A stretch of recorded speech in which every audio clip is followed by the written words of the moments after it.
If you're among those that found this puzzle in my previous video, please give the video a thumbs up, and if you didn't find it, please still give the video a thumbs up, because I mean, come on, you will still see it, right?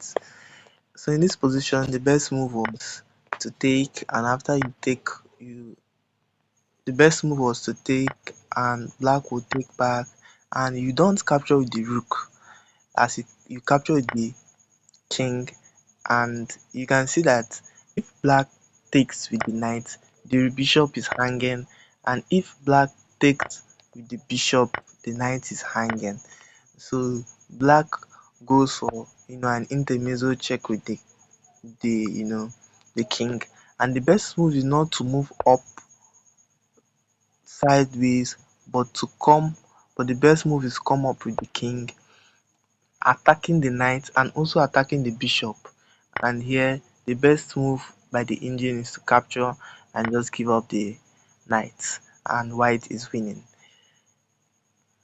Hello guys, now this is another tactics, and in this position black played knight to f5.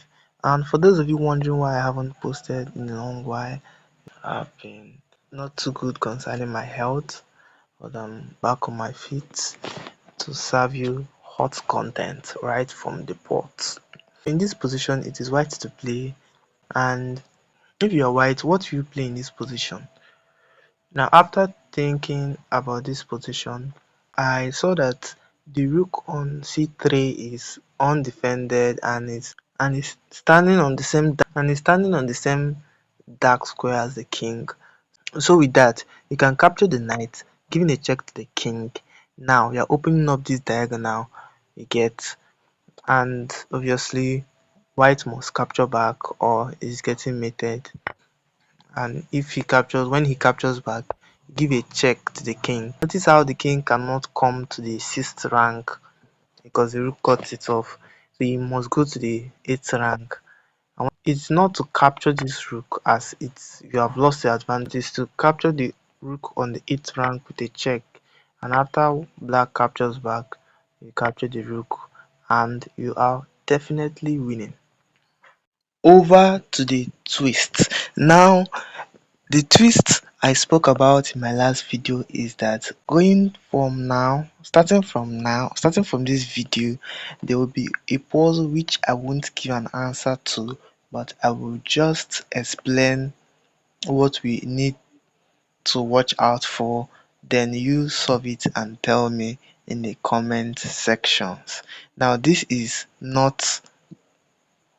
apart from the puzzle from the day I will always give at the end of the video. Now in this position, this is a position of tactics in a tactics. You can see that black traded its minor piece for 3 of white's pawn. Now in this position, white thought it can be sneaky with the tactics and grab one of those pawns with rook takes e5, thinking that his calculation being that if you take, there's a check here, and you move your king, and he can snatch the queen back, and white is winning. But he missed that in this little tactics, there's also a tactics, and the tactics being that you don't really have to capture the queen, or you don't really have to capture the rook. You can just capture the pawn with a check. Actually, it is very important that it comes with a check. In this position, white cannot go back as it is losing, and it results to a mate in 3.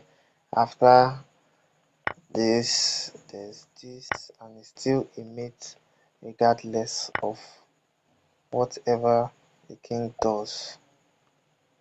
So since white cannot block with his rook as it leads to a mate, he can block with one more piece, not his queen but his bishop. And then once he blocks with his bishop, then you can now sacrifice the bishop. Now this covers the theme of deflection, as you deflect the white queen staring at the black queen.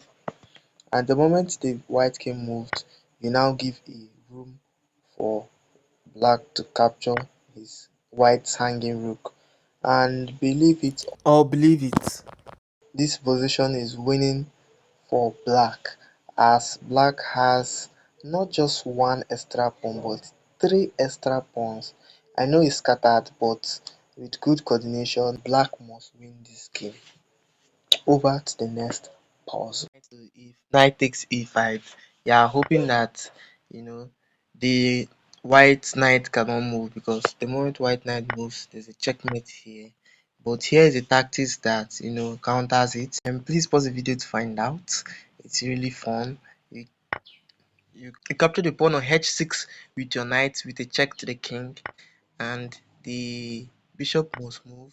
And don't be deceived to give a check to the don't be deceived to give a check to the king with queen to g6, or don't be compelled to capture the rook on f8, but you can simply capture the bishop.